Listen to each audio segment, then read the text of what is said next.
ang mukhang tama sa mata ng taong naglalakbay. Mga dahilan na binubuo upang takasan ang iyong tinig. Madaling itago ang tunay na laman sa likod ng mabubuting salita. Ngunit ikaw, O Diyos, ang nakakakita sa pusong walang maikukubli. Bago ko tingnan ang iba, turuan mong tingnan ang sarili ko. Linisin mo ang bawat hangarin at ibalik ako sa iyo. Timbangin mo ang puso ko, Panginoon. Siya sa atin ang bawat layunin. Ayokong magmukhang matuwid lamang, kundi maging kalugod-lugod sa iyong paningin. Baguhin mo ang puso ko, Jesus. Ilapit mo ako sa katotohanan. Ang buhay kong ito ay para sa iyo. Ikaw lamang ang aking kaluwalhatian.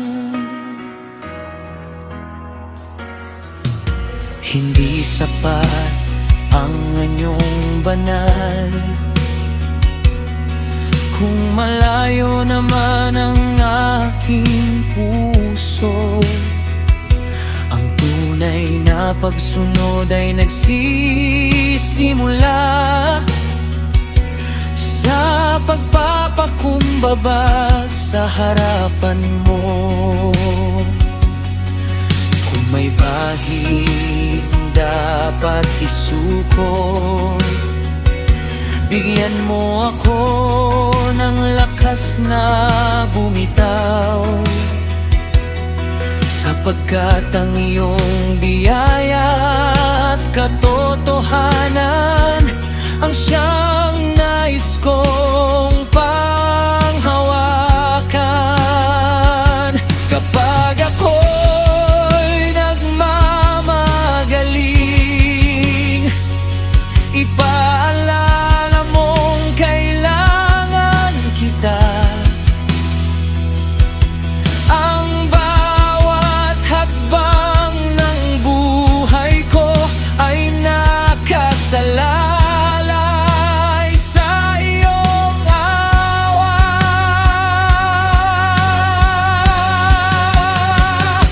Timbangin mo ang puso ko, Panginoon. Siya sa atin ang bawat layunin. Ayokong magmukhang matuwid lamang, kundi maging kalugod-lugod sa iyong paningin. Baguhin mo ang puso ko, Jesus. Ilapit mo ako sa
Turuan mo akong magpakumbaba, hanggang ang bawat bahagi ng buhay ko ay maging handog para sa iyo.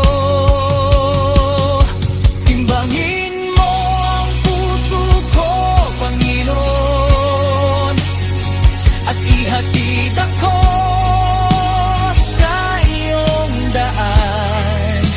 Hindi ang papuri ng tao ang hanap ko,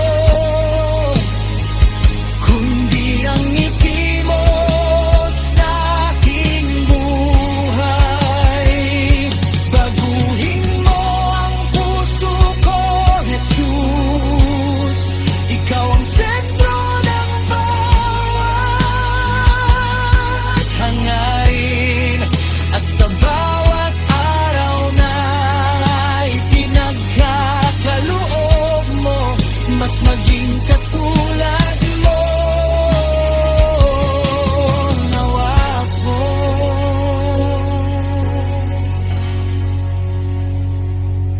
Ang tao'y tumitingin sa panlabas, ngunit ikaw ang tumitimbang ng puso.